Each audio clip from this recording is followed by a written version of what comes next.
Já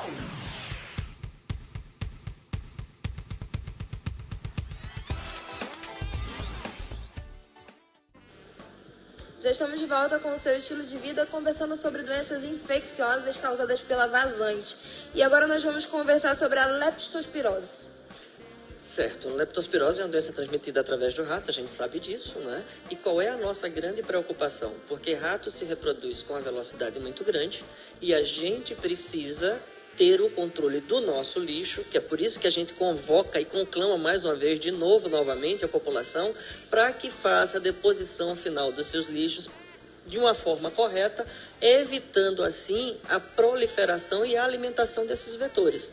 A leptospirose é uma doença importante, uma doença que pode também levar à morte e que, portanto, necessita esta ajuda da população no sentido de controlar a transmissibilidade através do controle dos vetores, que é feito através do controle da deposição final desse lixo, que todos nós precisamos dar um destino final de uma forma adequada. A leptospirose, inclusive, é causada pelo xixi do rato, né? Pela urina do rato. Exatamente. Então a gente volta mais uma vez para a urina. Exatamente. Voltamos mais uma vez para a problemática onde a gente naturalmente quer achar que as outras pessoas são responsáveis, e existe uma corresponsabilidade na verdade, mas a deposição final, aí a gente volta a insistir nessa deposição final de lixo das pessoas. Rato é atraído por lixo porque é onde ele vai se alimentar. Resto de comida, toda parte que a gente acha que pode simplesmente depositar nos rios, nos mananciais, na rua, na esquina, no momento em que ninguém está nos olhando, no momento em que ninguém nos está vendo, a gente vai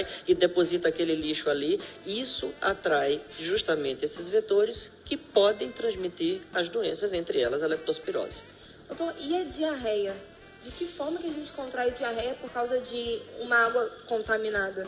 Na verdade, a transmissibilidade é muito mais fácil do que só o contato com a água contaminada. Quando a gente está falando da hepatite A, quando a gente está falando das diarreias provocadas por bactérias ou por vírus, a gente está falando, por exemplo, de higienização das mãos. Não é incomum a gente estar no hospital, por exemplo, e a pessoa chegar para a gente e dizer assim, olha, eu comi uma melancia e ela me fez mal. É óbvio que melancia não faz mal para absolutamente ninguém. Mas o fato de eu não lavar minhas mãos com água e sabão, de pegar nos alimentos e levar diretamente para a boca sem ter feito a higienização dessas mãos, pode sim veicular justamente bactérias, vírus que podem resultar em infecções intestinais com diarreias às vezes extremamente importantes.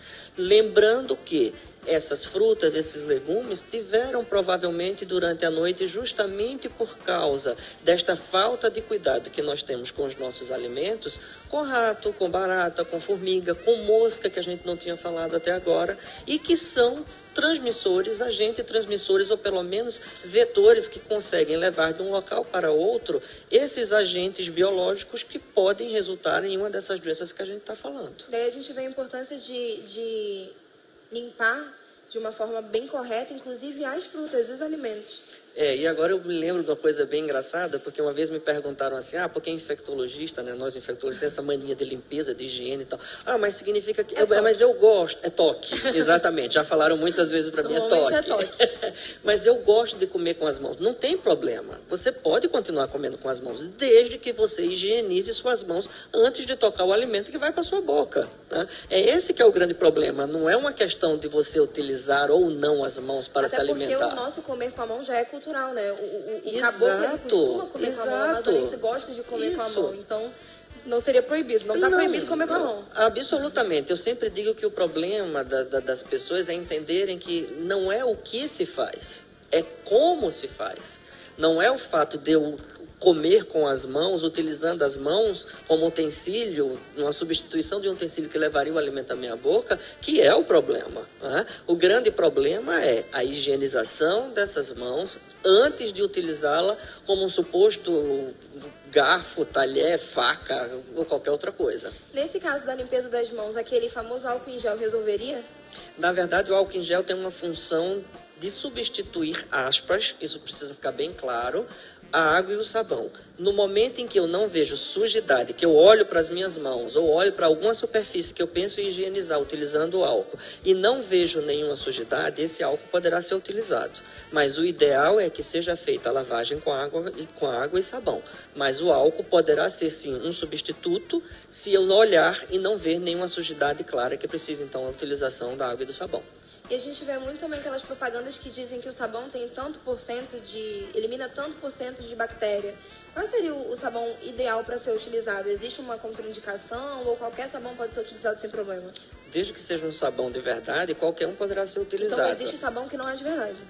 Bom, a gente no Brasil de hoje, a gente tem que realmente tentar descobrir qual é a procedência das coisas que a gente está realmente utilizando, né? Ainda ontem mesmo eu vi uma propaganda a respeito das mamadeiras e a gente já sabia de algum tempo que existiam algumas substâncias que não poderiam ser utilizadas. Então, na verdade, saber se isso satisfaz a todas as exigências da Agência Nacional de Vigilância Sanitária, do nosso próprio Inmetro, saber se esse sabão tem essa procedência e esses carimbos, que nada mais são do que uma chancela da qualidade dessa substância, desse sabão, ele poderá ser utilizado.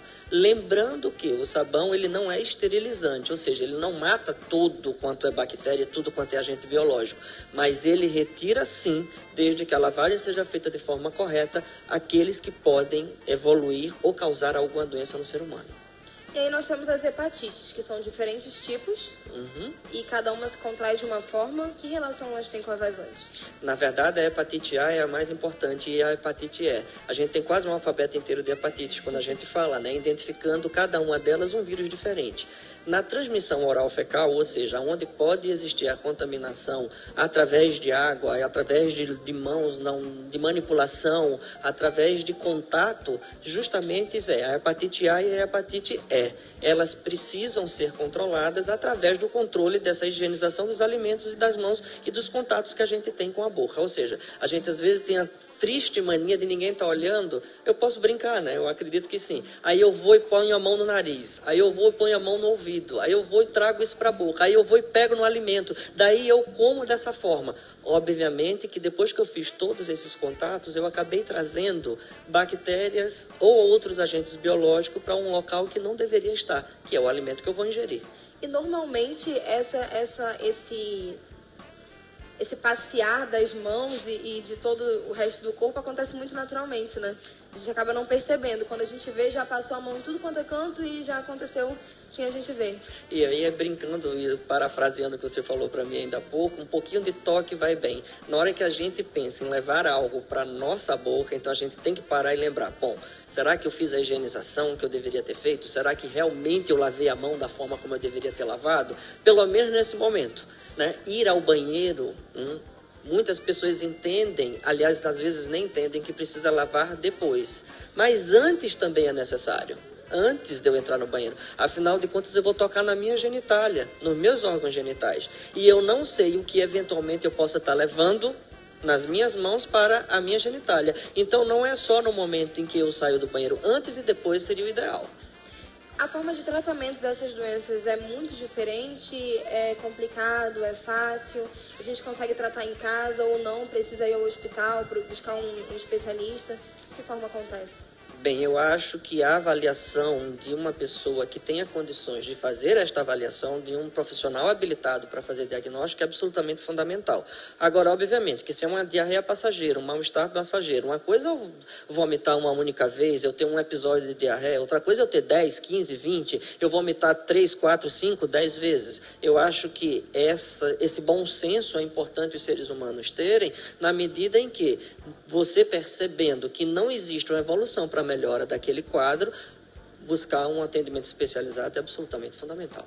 Muito obrigada, doutor. Agradeço a sua participação. Nós é que agradecemos a oportunidade e nos colocamos à disposição. Eu acho que esse programa e programas deste tipo são absolutamente importantes para o esclarecimento da nossa população, às vezes tão carente de conhecimento. Bom dia a todos. Muito obrigada. Nós vamos para um breve intervalo, mas eu ainda estou esperando pela sua participação. Manda pra gente, 981 11 45 12.